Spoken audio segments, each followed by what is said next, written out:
up, guys? Hopefully you can hear me over the roar of the river, but we're gonna do a little practice comp session with my buddy Copper here. Copper, say hi, buddy. Say hi, buddy. Hi. Say hi. He's a little shy, but we're gonna do a little practice session. I'll show you the water here. I'm just gonna work from right here. I got this big pocket right here. I'm gonna work all the way up to where that starts getting super high gradient. Probably fish it for maybe, I don't know, an hour and a half, maybe 2 hours. We'll see. And I got my usual Euro nymphing set up on my my Syndicate P2 pipeline, and then I also just got in this Orvis Clearwater 10-foot 3-weight, which I'm excited to try out. I'm going to have a dry dropper set up on that with a chubby as my dry, especially in these pockets. Definitely going to need something buoyant. I don't know how much I'll use that. I do see a pocket on the far bank where it's soft that I might need to throw a long cast with that chubby on there, like a little suspension rig. But just gorgeous scenery. I'm ready to get after it. I got a day off from work, and hopefully we'll have some fun. I'll be recording most of the stuff on the GoPro that I have attached here to my chest pack. So hopefully we get into some fish and learn a thing or two. So that first big pocket didn't really produce anything for me. If I had more time, I should have went back and fished it. But I'm about to hook a fish right there. And I immediately put my rod upstream, even though the fish is below me. I should remember to do this later in the session, as you'll soon find out. But in this heavy current that you can see that's in front of me, I had to put on a 4mm tungsten bead as my top nymph and as my bottom nymph. You're on the board, buddy. I'm gonna get a little excited there and talk to my buddy Copper, but I had to put on a 4.0 nymph on my top 1mm tungsten bead and then a 3.5, and that's how I was getting down in that fast current, was with those heavy beads. You're also going to hear Copper whine at the end of this segment because I didn't let him see the fish. Beautiful brownie. Yeah, there he is.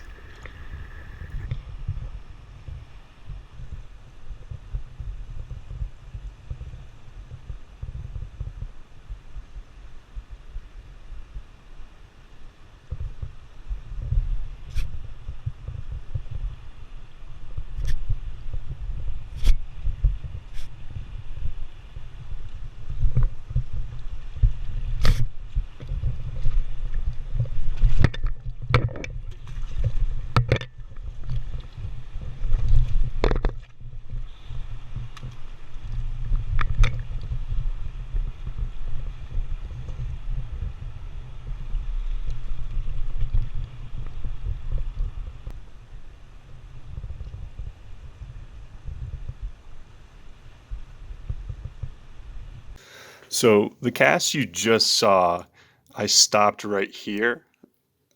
I pulled it up, I fished this seam here and stopped right there, which is good because I like to work from this inside area over across.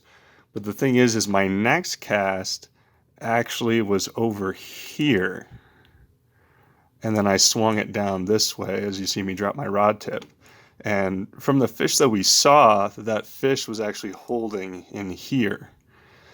And, you know, when I look back at the film and when I review this, you know, I see that this was a good cast, but I definitely skipped this seam in here for my second or third cast and immediately skipped over here when, you know, and part of that was the current was a little tricky. It was tricky to get a perfect line, but, you know, when you see this boulder here, right here, and then this boulder here, there's going to be a slight hydro cushion here, a spot of dead water, and there's also going to be one here. So that's the perfect spot for a fish to be holding, even though this is a heavy riffle. And I mean, I had to switch to a 4.5mm bead, or not a 4.5mm, a 4.0mm bead on my top nymph and a 3.5 on my other one just to get down in this current.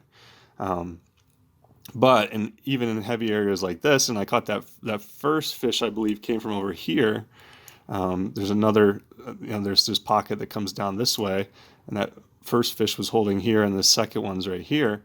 But it's just looking, even in this heavy, steep gradient water, you can see below me all this riprap, all how high gradient and how quick it is. Just finding little spots, like even this was a great spot for a fish to hold in. Unfortunately, I didn't catch anything there, but just looking for these little hydro cushions in this fast water where there can be a fish to sit, and I could produce one as I did right here and right here.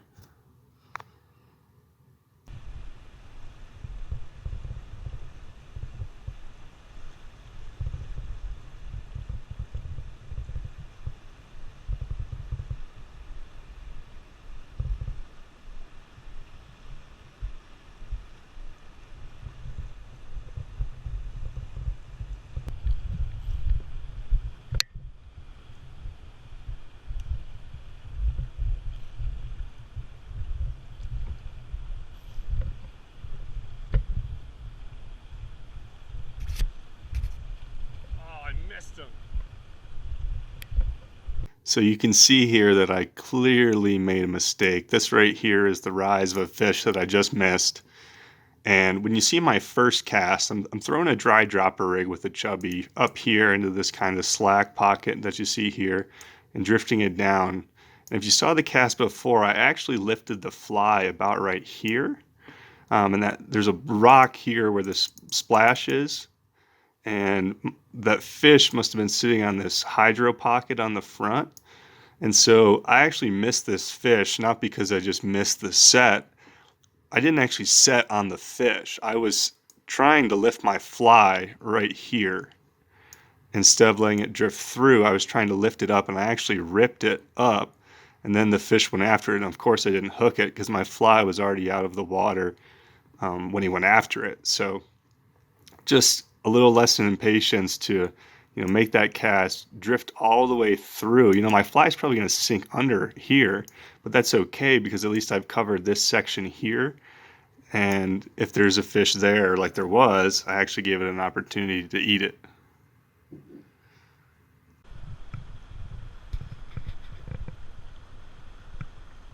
What you think, buddy?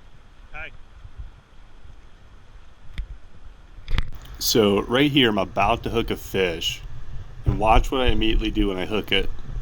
So I bring my rod upstream, and I try to walk down a little bit because it's not too fast there. I can actually walk down a little bit and try to get below the fish. And I apply some nice side pressure upstream with a low rod angle. That's probably a little bit steeper based on my reel position than I want. Probably want that rod a little bit flatter and closer to the water, but I get it upstream of me and just slip it right down and into the net. There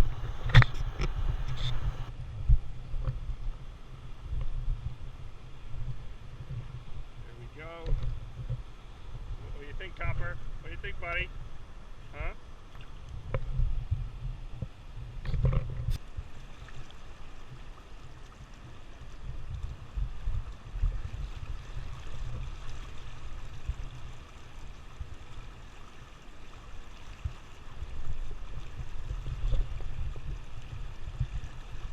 Oh, popped. So I was fishing dry dropper to this seam over here on the side of the canyon. I had this fast current coming down through here, and I wanted to suspend something here underneath the dry. So I had that chubby on with a nymph below it. I actually hooked a fish down here and lost it because it came down below me, and I put my rod downstream. I should have brought it upstream. Lost it there, and then that last fish I did the same thing. Brought my rod downstream. Should have brought it upstream. But my only regret here is with this fast current, I was using this Orvis Tactical Nymph line, which is a little thicker than my typical Euro setup, and I was using a specific dry dropper leader. If I were to do this again, I would have my normal Euro rig, and I would use my dry dropper on my Euro rig, so I had to do a lot of mending. So I would throw, it would land here, I'd have to throw a mend.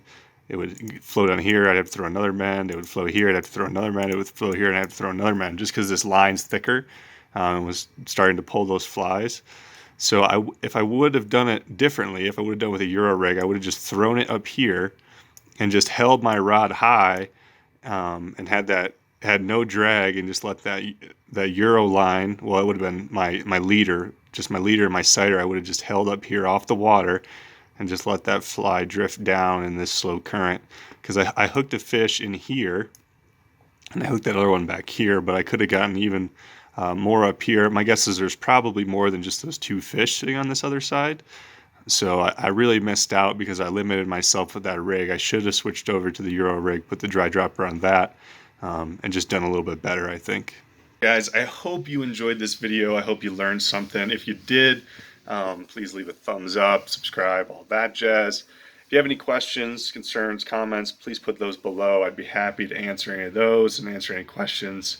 If you'd like to see more of these videos, also comment that. I'm gonna hopefully get out today and do a similar type thing, a couple practice sessions on the water, and we'll see how it does. I really enjoyed going back through this film and really thinking of ideas and stuff that I could be a better fisherman and ways I could improve and catch more fish in these areas. I kind of liken it to watching film like a football player or a basketball player. It was just really cool to go back and see the mistakes I did, just like how casting too far that way, I missed a fish that I was in between, and seeing how I could use a different rig in this situation to have more success. So I really enjoyed going back through, and I feel like I learned a lot. I hope you guys did. And like I said, if you did, please leave a comment below. I hope you all have a wonderful day, tight lines, all that jazz. I'll see you guys next time.